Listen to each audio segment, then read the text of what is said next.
Hello, my name is Carlyn Peterson, endurance and ultra-endurance athlete and coach. Today we are here to talk about the fundamentals of your running regimen. Joining me today is Brian Scholar. We're going to begin the warm-up with a warm-up lap. Let's go.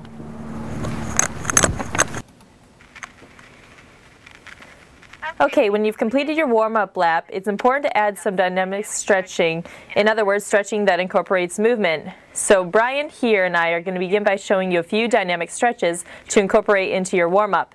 The first is a lateral stretch. So we want our feet probably about shoulder width apart, maybe a little less than. And we're just going to simply inhale, bring our arms up over our head, keeping our shoulders relaxed. And we're just going to take it gently to one side, keeping our hips in a neutral position, and up, and to the opposite side, and up, and we're going to complete this about 10 times on each side.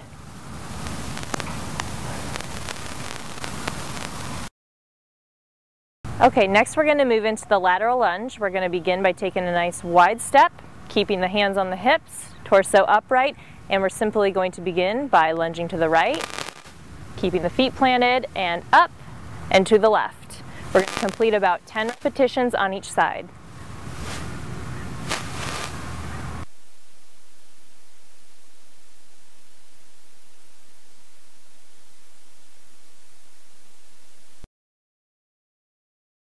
Okay, so next we're going to move into a series of butt kicks, high knees, and skips to complete our dynamic warm-up. The following drills will increase your heart rate and prepare your body for your workout. You may begin with walking knee lifts by lifting your knees towards your chest. You may then move into a running high knee drill by rapidly lifting your legs and staying light on your feet. The same can be done in reverse by kicking your heels towards your glutes.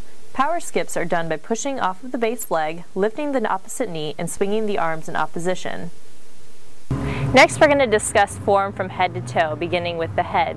During our run, we want to have a nice gaze up, keeping the chin lifted, just a nice normal gaze forward.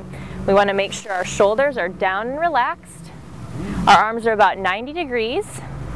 Good. And when we run, we want to make sure that our arms are moving in opposition with our legs. So go ahead, very nice.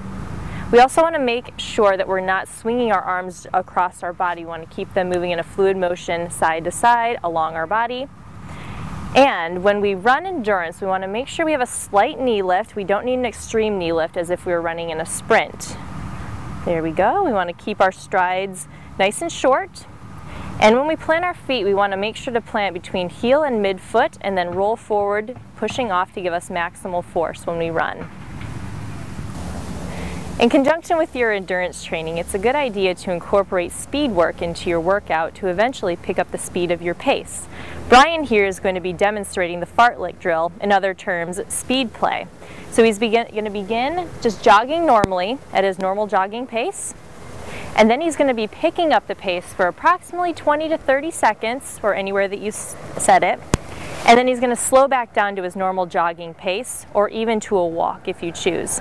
At the end of your workout, it's important to incorporate a cool down into the process to bring the heart rate safely back down to normal resting levels, as well as prepare the body for normal daily functions and activities.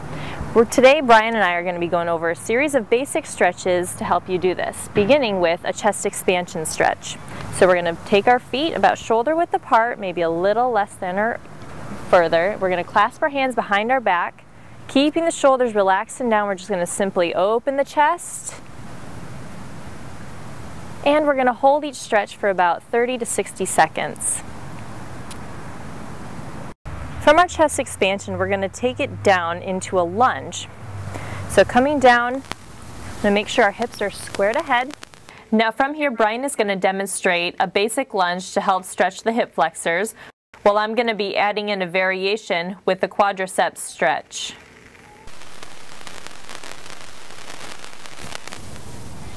Coming down from the lunge, we're going to have a seat. And we're going to simply bring one foot into the inner thigh and extend the opposite leg forward. Keeping our spine long, we're just going to hinge forward at the hips, walking the hands forward and reaching for either the toes, the ankle, or anywhere that's a good location for you. From our single leg forward fold, we're going to stay down and move into the seated twist.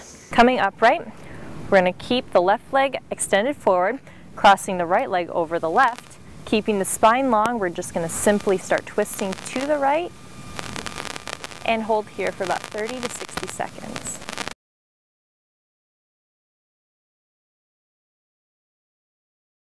Incorporating a running program into your daily regimen can yield various goals, anywhere between weight loss to improvements in sport performance.